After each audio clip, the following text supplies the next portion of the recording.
बातें करते हम खेतों की और उसके रखवाली की। बाग बगीचा फल फूलों और फसलों की हरियाली की। हम बीजों की बातें करते उत्तम जल संसाधन की। हम तकनीकी बातें करते फसलों के उत्पादन की। हर किसान का सपना सच हो जीवन सुखद बनाने को। गाँव-गाँव के हर आंगन का प्यारा सा ही दर्शन।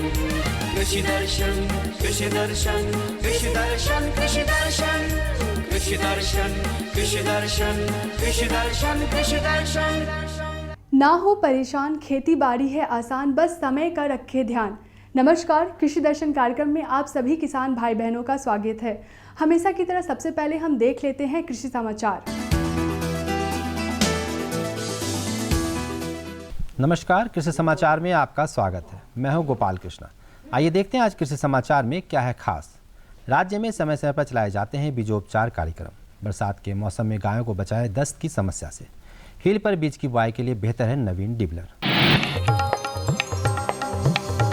गुणवत्तापूर्ण अनाज हमें तभी प्राप्त हो सकता है जब फसल रोगमुक्त और कीट मुक्त हो। रोगमुक्त और कीट मुक्त फसल प्राप्ति के लिए बीजोपचार सशक्त माध्यम है।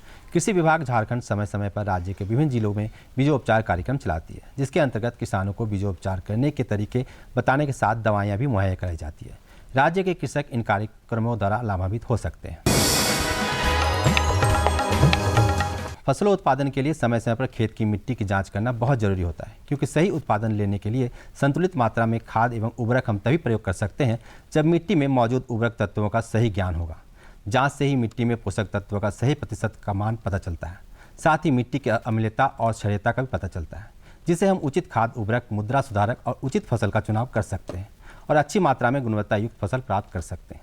राज्य के किसान पास के कृषि विज्ञान केंद्रों में मिट्टी की जाँच निःशुल्क करा सकते हैं। सब्जियों की खेती करने वाले कृषक इस समय बैगन की फसल लगा सकते हैं। बैगन की अच्छी उपज पाने के लिए स्वर्ण प्रतिभा और स्वर्ण श्यामली, साथ ही संकर किस्म स्वर्ण शक्ति और स्वर्ण मोहित नामक प्रभेद अच्छी मानी जाती है। बैगन के ये प्रभेद मुरझा रोग के रोधी होते हैं। इन किस्मों को लगाकर किसान निश्चित तौर पर लाभान्वित हो सकते हैं। स्वर्ण प्रतिभा, स्वर्ण श्यामली, स्वर्ण शक्ति और स्वर्ण मोहित ये नाम है बैगन के उन्नत प्रभेदों के।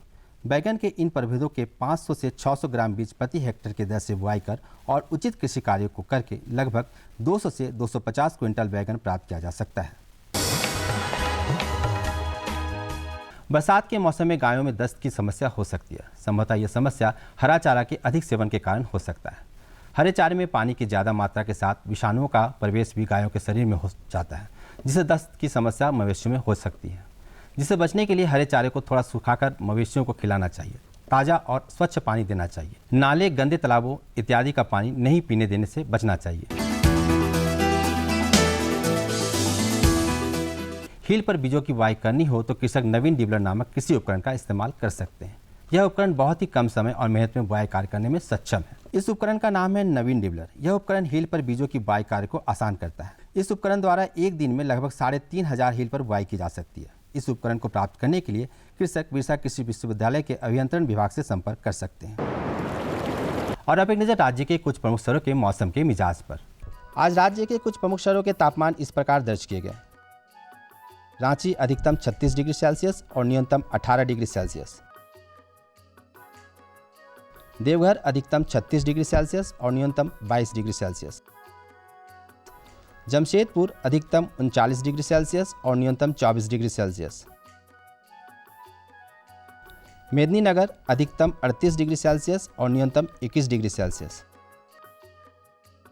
धनबाद अधिकतम 37 डिग्री सेल्सियस और न्यूनतम 22 डिग्री सेल्सियस। कृषि समाचार में आज इतना ही। कृषक बंधुओं, कोरोना संक्रमण अभी खत्म नहीं हुआ है, इसलिए आपसे अनुरोध है कि खेती बाड़ी के कामों को सावधानी बरतें, मास्क लगाकर और 2 फीट की दूरी रखते हुए कृषि कार्य करें। यदि आपने कोरोना का टीका नहीं लिया है तो टीका अवश्य लें। स्वस्थ रहें, सुरक्षित रहें। इन्हीं शुभकामनाओं के साथ अगले अंक तक के लिए दीजिए इजाजत। नमस्कार, जोहार। कृषि समाचार में आपने देखा मौसम के बारे में, तकनीक के बारे में, उपकरण के बारे में और साथ ही कृषि से संबंधित कुछ नई बातें भी आपको जानने को मिली। तो चलिए अब समय हो चला है एक छोटे से विराम का। विराम के बाद हम जल्द आते हैं।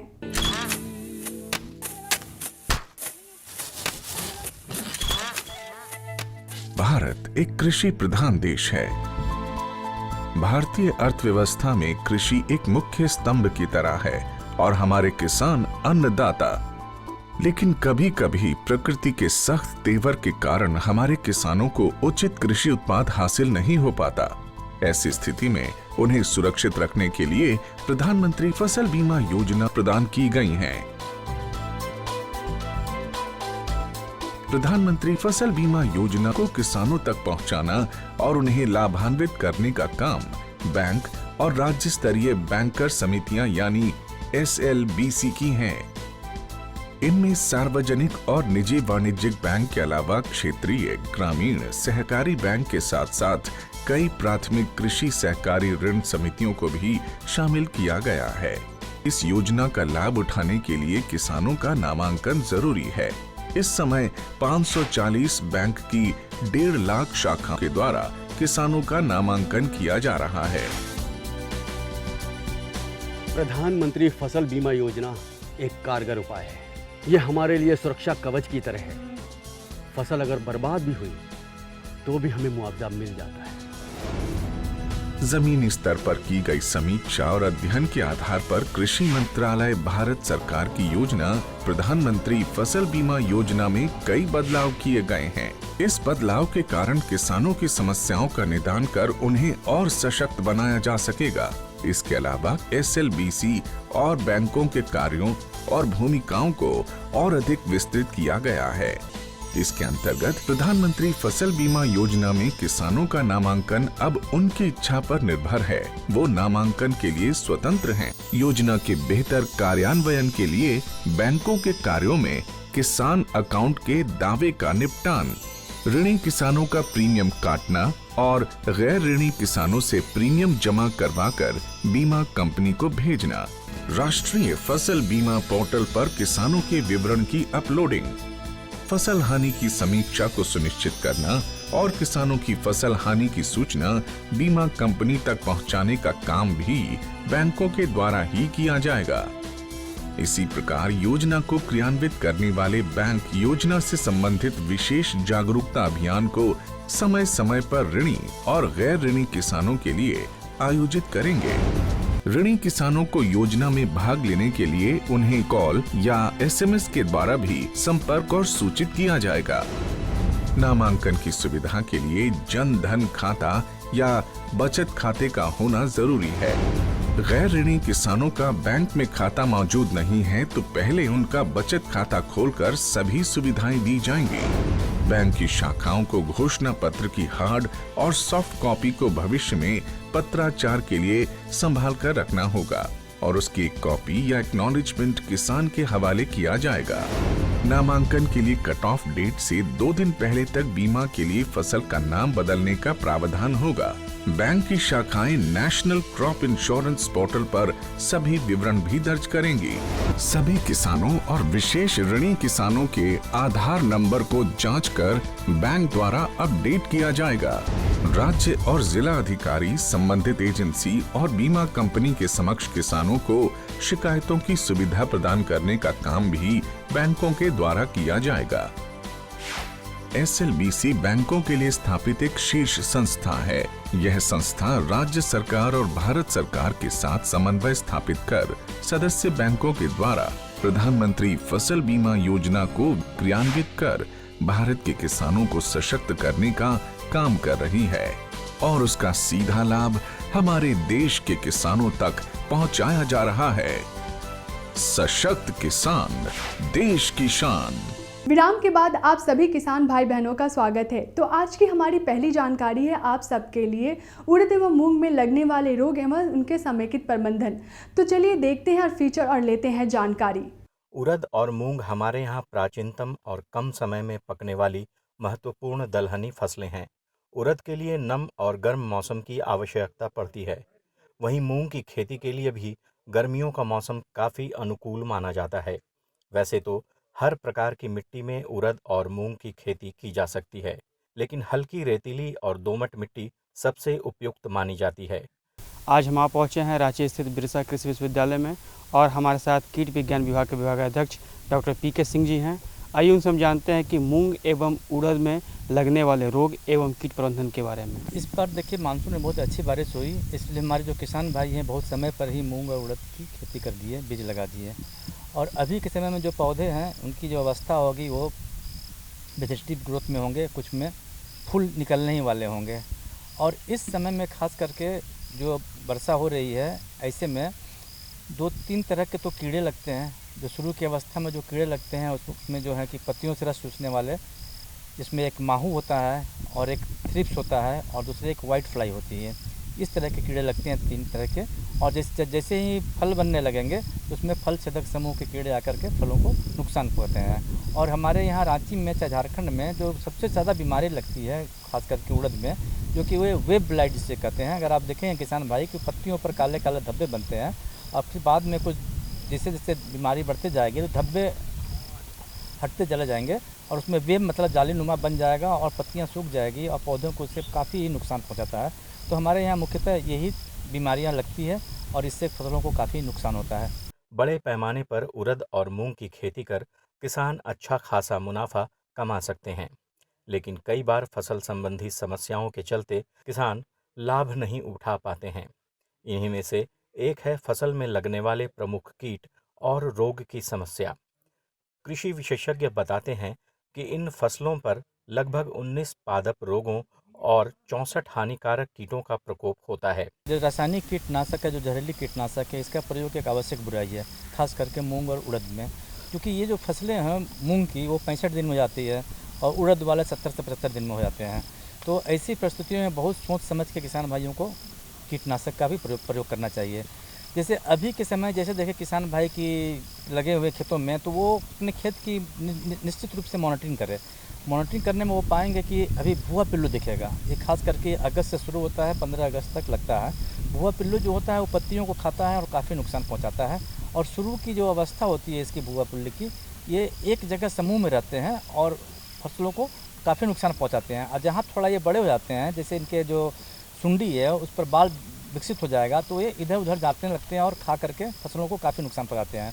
तो इसका सबसे अच्छा उपाय है, किसान भाई अगर देखेंगे खेत में अपने ध्यान से, जहाँ भी भुआ पिल्लू का शुरू में प्रकोप हुआ है तो वहाँ पत्तियाँ पीली पीली हो गई, क्योंकि वो पत्ते के जो हरे भाग होते हैं उसको चट कर जाते हैं। तो और वहाँ पर देखेंगे वो समूह में रहते हैं। तो इस समय किसान भाई सबसे अच्छा है कि उसे जाकर तोड़ लें, उससे पूरे पत्तियों को, जिसमें भुआ पिल्लू की जो शुरू की अवस्था रहती है उसके कहीं ज़मीन में गाड़ दें। क्योंकि इस कीट का एक ऐसा कीट है कि जहाँ इसके बाल निकल गए मैंने उसके सुंडी के ऊपर, तो वो कीटनाशक का इसका प्रकोप डालने पर भी इन पर थोड़ा सा असर कम होता है। तो सबसे अच्छा उपाय है उसका चुन के निकाल दें। और जहाँ तक रही कि रस चूसने वाले कीट की बात, माहू की चाहे थ्रिप्स की, तो उसके लिए सबसे अच्छा तरीका आज के समय में हमारा है पीला जो चिपचिपा प्रपंच है उसको लगाएं। और अगर उसमें देखते हैं किसान भाई तो उसमें देखेंगे बहुत सारी वाइट फ्लाई, एफिड और अन्य तरह के जो है रस चूसने वाले कीड़े फंसेंगे। अगर वो ज़्यादा दिख रहे हैं फंसे हुए, तो किसान भाई ऐसी स्थिति में जो नीम से निर्मित दवा है एजाडिक्ट्रिन, इसका जो है 1500 ppm की एक दवा आती है, उसकी 2 मिलीलीटर मात्रा को 1 लीटर पानी में मिला के छिड़काव करें। और अभी चूँकि बरसात का समय है, अगर वो छिड़काव करते हैं खास करके, तो इस बात का अपना ध्यान रखें कि थोड़ा सा उसमें टीपॉल या कोई सोप सोल्यूशन मिला दें, जिससे कि है कि जो दवा जो छिड़के हैं उसके असर है ज़्यादा दिन तक रहे। जहाँ तक इनके प्रबंधन की बात है तो बुआई से पहले कैप्टॉन या फिर थेरम कवकनाशी से इन्हें बीजोपचार कर लेना चाहिए। रोग के लक्षण दिखाई देने पर कार्बेंडाजिम या मैंकोजेब का छिड़काव ज़रूर कर देना चाहिए। वहीं पीला चितेरी रोग लगने पर पौधे की पत्तियों पर पीले धब्बे दिखाई देते हैं, जो कि तेज़ी से फैलते हैं और अंत में पत्तियां पूर्ण रूप से पीली हो जाती हैं। रोग के लक्षण दिखते ही ऑक्सीडेमोटान मिथाइल या डाइमेथोएट से पानी में घोल बनाकर छिड़काव करना चाहिए। झारखंड के कुछ भागों में अगर आप देखें किसान भाई तो सफ़ेद मक्खी का प्रकोप होता है। तो ये मक्खियाँ भी पत्तियों से रस चूसती है। रस चूसने से ज़्यादा ये काम जो करती है ना, एक होता है येलो मोजाइक, देखो पीला पीला पत्ता हो जाता है, तो उसको वो फैलाती है। तो ऐसी परिस्थितियों में अगर हम पीला प्रपंच लगा देंगे, चिपचिपा प्रपंच, तो उसमें भी वो चिपक के मर जाएंगे। और जहाँ भी देखें कि कोई भी पौधे पीले दिखते रहें, उड़द के हों या मूंग के हों, उसे उखाड़ करके तुरंत ज़मीन में गाड़ दें, वरना ये होगा कि सफ़ेद मक्खी उसे खाएगी और खाने के बाद दूसरी जगह जाएगी, पौधों को खाएगी और बीमारी फैलाती है, इससे काफ़ी नुकसान पहुँचाता है। अगर ऐसी परिस्थितियों में अगर नीम के बाद भी अगर उसका प्रकोप नहीं हो पाता है तो ऐसी परिस्थितियों में किसान भाई एक इमिडाक्लोरोपिड नाम की दवा आती है, उसकी 1 मिलीलीटर मात्रा को 1 लीटर पानी में मिला करके आप छिड़काव करें। इसे छिड़काव करने से ये होगा कि सारे जो हैं रस चूसने वाले कीड़े समाप्त हो जाएंगे, उसका प्रकोप कम हो जाएगा। बाकी किसान भाइयों को दवा डालने के पहले यह ध्यान रखना है कीट की तीव्रता कितनी है, दवा की ज़रूरत है कि नहीं है, तभी वो डालें, अनावश्यक रूप से नहीं डालें। और जैसे ही पौधे और थोड़ा कुछ दिनों के बाद बढ़े होंगे, फूल निकलेगा, तो उसमें थ्रिप्स का प्रकोप होता है। तो थ्रिप्स का प्रकोप को जानने के लिए किसान भाई क्या करेंगे कि थ्रिप्स में करता क्या है कि फूलों से रस चूस लेता है और फूल गिर जाते हैं। जब फूल गिर जाते हैं तो फलों में फलियाँ नहीं बनती है, और फलियाँ नहीं बनती है तो फिर उपज काफ़ी घट जाता है।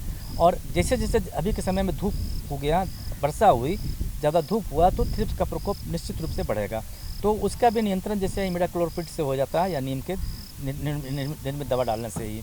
तो अभी आपने देखा उड़द एवं मूंग को लगने वाले रोग से कैसे बचाएं और उनका समेकित प्रबंधन कैसे करें। तो आज की हमारी दूसरी जानकारी है जैविक खेती से होने वाले लाभ। तो चलिए मिलते हैं विशेषज्ञ से और लेते हैं जानकारी।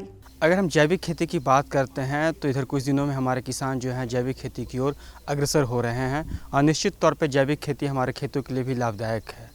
अगर हम अधिक रसायन का उपयोग अपनी खेतों पे करते हैं तो कहीं ना कहीं इसका दुष्परिणाम हमें देखने को मिल रहा है। इसलिए हमारे किसान जो हैं समय के साथ सजग हो रहे हैं और जैविक खेती की ओर अग्रसर हो रहे हैं। इसी कड़ी हम आप पहुँचे हैं रांची के भारतीय कृषि अनुसंधान केंद्र हारप्लांडू में, और हमारे साथ यहाँ के वैज्ञानिक डॉक्टर सुशांत कुमार नाइक जी हैं। आइए उनसे हम जानते हैं कि जैविक खेती से क्या लाभ होता है। हाँ किसान भाई, आप लोग जैसे जानते हैं कि अभी के जो रासायनिक खाद अभी बाज़ार में उपलब्ध भी नहीं हो पाता है, तो हम उसको अल्टरनेट सोर्स हमको देखना होगा। तो जो अल्टरनेट सोर्स अभी है कि हमारे पास जो जैविक खाद है, हम जैविक खाद से हम कैसे जैविक खेती कर सकते हैं। जैसे किसान भाई आप लोग जानते हैं कि जो भी जैविक खाद आप घर में ही आप करते हैं, खुद ही करते हैं, जैसे गोबर की खाद हुआ, केचुआ की खाद है, उसके बाद है आपके पास हरी खाद है, उसके बाद है आपका जो तरल जैविक खाद भी कुछ बनाते हैं। जैसे केचुआ का खाद जैसे बनाते हैं उसी टाइम में वर्मी वाश जो निकलता है वो हमारा तरल जैविक खाद आता है। फिर उसके बाद है अमृत पानी होता है, खुद घर में बना सकते हैं। साथ ही साथ बीजामृत है, वो भी आपका जो गोबर है, गाय का गोबर है और जो गौमूत्र है उससे बना सकते हैं। फिर उसमें जीवामृत है वो भी बना सकते हैं। तो ये सभी को मिला के आप जो भी है खाद जैविक खाद बना सकते हैं। तो किसान भाई आप पहले जैविक खेती करने से पहले जो भी आप रासायनिक खेती करते हैं तो उसमें जो उपज होता है और आप तुरंत अगर बदल देते हैं अगर जैविक खेती के लिए, तो आपका जो जितना मुनाफा या जो भी आपका पैदावार है थोड़ा सा घटता है। तो इनिशियली क्या करेंगे, आप पूरे में जैविक खेती नहीं करके धीरे धीरे आपको जैविक खेती की तरफ आपको अग्रसर होना है। जैसे पहले रासायनिक खेती करते थे 100% पूरे आपके ज़मीन में करते थे, तो आपको पहले साल क्या करेंगे 25% जो ज़मीन है उसमें आपको जैविक खेती करना है। फिर दूसरे साल क्या करेंगे, फिर 50% ज़मीन में जैविक खेती और 50 में आपका इनऑर्गेनिक जो भी है रासायनिक खेती करना है। फिर धीरे धीरे क्या करेंगे तीसरे और चौथे साल में या पूरे जो खेत में आप पूरे जैविक खेती कर सकते हैं। तो इसी तरफ से आप जब करेंगे तो आपका जो पैदावार है वो घटेगा नहीं, मतलब आपका जो भरण पोषण के लिए सही मात्रा में खाना मिलता रहेगा। तो अपने जैविक खेती के बारे में बताया कि एक बार में जो है पूरे खेत में नहीं करना। अगर हम 5 एकड़ 6 एकड़ में करें तो उसका पहले 20% करना है, फिर 40% करना है, इसके बाद फिर अंतिम में जो पूरे खेत में करना है। अगर आर्थिक दृष्टिकोण की हम बात करते हैं कि अगर हमारे किसान जैविक खेती की ओर अग्रसर होते हैं तो आर्थिक दृष्टिकोण से कितना लाभप्रद होगा हमारे किसानों के लिए। क्योंकि अगर हम रासायनिक खाद की बात करते हैं तो कहीं न कहीं उसकी दाम जो है दिन प्रतिदिन काफ़ी बढ़ती जा रही है और बाज़ार में उसकी मांग बहुत ज़्यादा है, लेकिन सप्लाई होने पाने की वजह से भी किसानों की इसकी दिक्कत हो रही है। किसान भाई आप ये खुद ही जैसे घर में बना सकते हैं, कम मतलब लागत में ही बना सकते हैं। मान के चलिए कि 0 फाइनेंस है, उसमें कोई आपका कर्ज भी नहीं लेना है, खुद बना सकते हैं। जैसे केचुआ खाद है, केचुआ खाद बनाने के लिए आपका जो भी है खरपतवार है, जो भी वेस्ट निकलता है उसी से बना सकते हैं। और उसके लिए हम जो बनाते हैं जो छायादार स्थान होगा तो वहाँ छायादार स्थान में ही आप केचुआ खाद बना सकते हैं। जो भी खरपतवार है उसको अच्छा से सड़ा लेते हैं, सड़ाने के बाद जो आपका वर्मी बेड होता है उसमें डाल देते हैं। फिर उसमें केचुआ जो है लाल वाला जो आइसिनिया केचुआ है उसको छोड़ते हैं। जैसे ये 2 महीने के बाद फिर आपका ये केचुआ खाद बनने लगता है। और इसी टाइम में आपका नमी भी सही बरकरार रखना पड़ता है जब केचुआ खाद बनाते हैं तो। और जब पानी जब डालते हैं एक्सेस जो पानी होता है तो वो नीचे की तरफ जो केचुआ खाद का जो वर्मी बेड होता है वहाँ जालीदार छेद होता है, तो उसी से पानी निकल जाता है, वो उसमें वर्मी वाश निकलता है। और ये जो तरल जैविक खाद होता है इसको आप जब छिड़काव करते हैं तो उसमें पानी मिला के छिड़काव करना है, मतलब 1 लीटर में 20 लीटर पानी मिला के अगर छिड़काव करेंगे तो क्या होगा कि ये ज़्यादा मतलब हानिकारक नहीं होगा। और उसको डायरेक्ट आप छिड़काव कर देते हैं तो क्या है, पौधा उसमें मरने लगेगा। तो इसलिए पानी मिला के उसको छिड़काव करेंगे। 1 लीटर जो आपका वर्मी वाश होगा 20 लीटर पानी मिला के आप छिड़काव करेंगे तो उससे काफ़ी फ़ायदा होता है। और इसमें आपका जो तरल जैविक खाद जो है उसमें घुलनशील पोषक तत्वों की मात्रा बहुत ज़्यादा होते हैं और साथ ही साथ उसमें हार्मोन्स भी हैं। और ये जब स्प्रे करते हैं तो बढ़वार में काफ़ी फ़ायदेमंद होते हैं। साथ ही साथ ये जैसे जैविक खाद बनाते हैं। दूसरा है आपका हरी खाद हो गया।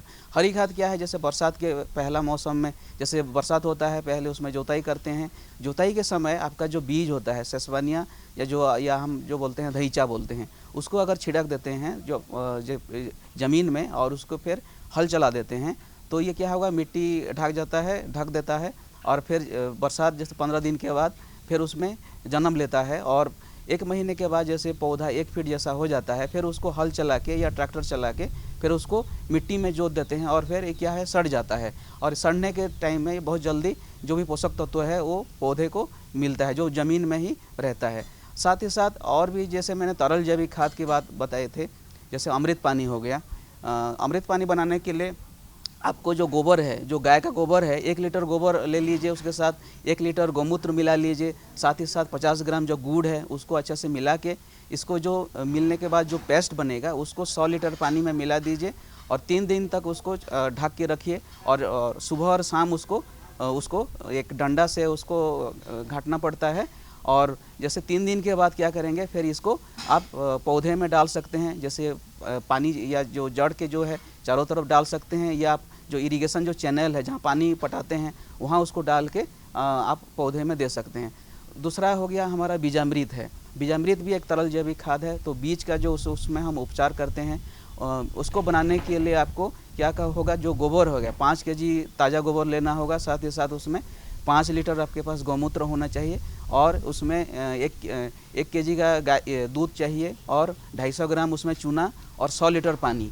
पहले क्या करें, गोबर और जो गौमूत्र को अच्छा से मिला लीजिए, जो पेस्ट बनेगा, फिर पेस्ट के साथ उसमें चूना मिला दीजिए, 250 ग्राम का जो चूना है उसको मिला के फिर आप जो आपके पास जो दूध है 1 लीटर दूध अच्छा से मिला दीजिए। फिर ये जो पेस्ट बनेगा, फिर ये पेस्ट को या जो घोल बनेगा उसको 100 लीटर पानी में मिला के फिर 3 दिन तक उसको छोड़ दीजिए। फिर उसके बाद फिर जो भी ये जो बनता है जो हमारा उसको हम बीज के उपचार के लिए हम करते हैं। और जो बीज में जो छायादार स्थान में उसको एक जगह ढेर करके ये जो हमारा जो बीजामृत है उसके ऊपर छिड़क दीजिए और छायादार स्थान में उसको सुखा के फिर आप सोइंग कर सकते हैं। तो इसी हिसाब से आप जो भी खाद जो है तरल जैविक खाद हो गया, खुद बना के आप उसमें खेत में डाल सकते हैं। आशा करते हैं आज की हमारी दोनों जानकारियाँ आपको काफ़ी अच्छी लगी होंगी। अगर आपके पास भी कोई जानकारी है हमें देने के लिए या हमसे कोई जानकारी लेनी है तो हमारा पता है कृषि दर्शन,